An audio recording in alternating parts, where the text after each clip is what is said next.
Tanzania imeanza ukurasa mpya wa kisiasa baada ya serikali kutangaza mchakato wa kuanzisha tume ya maridhiano, hatua inayokuja miezi kadhaa baada ya uchaguzi mkuu wa mwaka 2025 uliogubikwa na mvutano mkubwa wa kisiasa baada ya ukiukwaji wa haki za binadamu na shinikizo kutoka kwa jumuiya za kimataifa. Lakini wakati serikali ikisema maridhiano ndiyo njia ya kurejesha mshikamano wa taifa, swali kubwa linaloulizwa ndani na nje ya nchi ni kama mazungumzo haya yanaweza kufanikiwa wakati mwenyekiti wa Chadema Tundu Lissu bado anakabiliwa na mchakato wa kisheria, huku vyama vya upinzani na asasi za kiraia vikidai kwanza kuwepo kwa hatua za kujenga uaminifu. Uchaguzi mkuu mwaka 2025 uliacha Tanzania ikiwa katika mazingira ya mvutano mkubwa wa kisiasa. Vyama vya upinzani vilipinga matokeo ya uchaguzi katika maeneo mbalimbali vikidai kuwepo kwa dosari katika mchakato wa uchaguzi, matumizi makubwa ya nguvu dhidi ya waandamanaji na kukamatwa kwa viongozi na wanachama wao. Serikali kwa upande wake imeendelea kuweka mkazo kwa taasisi za uchaguzi zilifanya kazi kwa mujibu wa sheria na kwamba vyombo vya dola vilitekeleza wajibu wake wa kulinda usalama wa nchi na mali zao. Tofauti hizo zilifanya Tanzania kwa moja nchi zilizofuatiliwa kwa karibu na jumuiya za kimataifa kuhusu mwenendo wa demokrasia,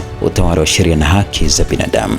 Katika mazingira hayo, Rais Samia Suluhu Hassan ametangaza kuanza kwa mchakato wa kuunda tume ya maridhiano. Kwa mujibu wa serikali, lengo ni kuwaleta pamoja Watanzania wenye mitazamo tofauti ili kujadili namna ya kuimarisha umoja wa kitaifa, kurejesha amani ya wananchi kwa taasisi za umma na kuendelea na mageuzi ya kisiasa. Serikali imeeleza kuwa maridhiano sio kwa ajili ya chama kimoja au kundi moja, bali ni ajenda ya taifa inayolenga kuondoa migawanyiko iliyoibuka baada ya uchaguzi na kujenga mazingira ya amani ya kudumu. Aidha, serikali imeendelea kusisitiza kuwa muhimili wa mahakama unaendelea kufanya kazi kwa mujibu wa sheria. Kwa upande wa Chadema, viongozi wa chama hicho wamekuwa wakieleza kuwa wanaunga mkono mazungumzo ya kweli, lakini wanaweka mkazo kwamba lazima yawe na msingi wa haki na ushirikishwaji. Miongoni mwa hoja ambazo chama hicho kimekuwa kikizitaja ni kuwepo kwa mazingira salama ya kisiasa, kushughulikiwa kwa malalamiko kuhusu uchaguzi, kuendelea kwa mchakato wa katiba mpya, kulindwa kwa haki za kisiasa na kiraia na kushughulikiwa kwa swala la viongozi wanaokabiliwa na kesi zinazohusishwa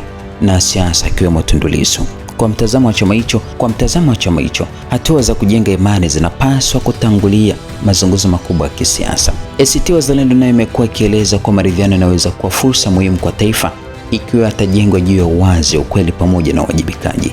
Chama hicho kimesema kuwa mageuzi ya uchaguzi, kuimarisha taasisi za umma na kuhakikisha haki za wananchi zinalindwa ni mambo muhimu yatakayosaidia kuifanya Tanzania rejea katika mazungumzo katika mazingira ya ushindani wa kisiasa unaokubalika na pande zote. Asasi mbalimbali za kiraia zimekuwa zikisisitiza kuwa maridhiano hayatakuwa ya maana ikiwa hayatashughulikia chanzo cha mgogoro. Mashirika ya kutetea haki za binadamu yamependekeza kama kuwepo kwa mazungumzo na washirikisha wadau wote, kulindwa kwa uhuru wa vyama vya siasa, kuheshimiwa kwa uhuru wa vyombo vya habari, kulindwa kwa haki ya kukusanyika na kujieleza, pamoja na uchunguzi wa madai ya ukiukwaji wa haki za binadamu kwa mujibu wa sheria. Katika miezi ya hivi karibuni, Umoja wa Ulaya, Jumuiya ya Madola na mashirika ya haki za binadamu na washirika mbalimbali wameendelea kufuatilia kwa karibu hali ya kisiasa nchini Tanzania. Umeweka mkazo katika mambo yafuatayo: mazungumzo ya kisiasa na washirikisha wadau wote, kuheshimu utawala wa sheria, kulinda haki za binadamu, kuimarisha taasisi za uchaguzi na kuhakikisha mageuzi yanatekelezwa kwa vitendo. Baadhi ya wadau hao wameeleza kuwa maridhiano ya kudumu yanahitaji hatua za kujenga imani pamoja na utekelezaji wa makubaliano yatakayofikiwa.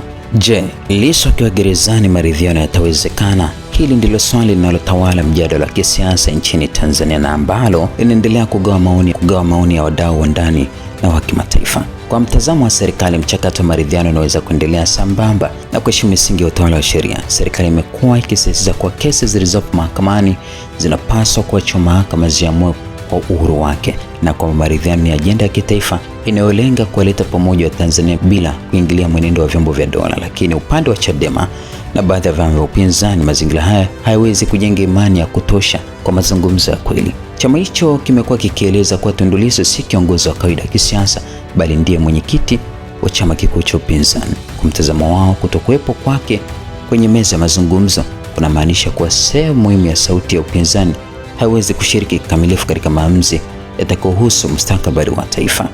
Hoja hiyo imeungwa mkono na baadhi ya asasi za kiraia ambazo zimekuwa zikisisitiza kuwa maridhiano ya kitaifa yanahitaji mazingira yanayojenga uaminifu kabla ya mazungumzo rasmi kuanza. Kwao, hatua za kujenga imani zinaweza kujumuisha kulindwa kwa uhuru wa kisiasa, kuheshimu kwa haki za msingi na kuhakikisha wadau wakuu wanapata nafasi ya kushiriki bila vizuizi visivyo vya lazima.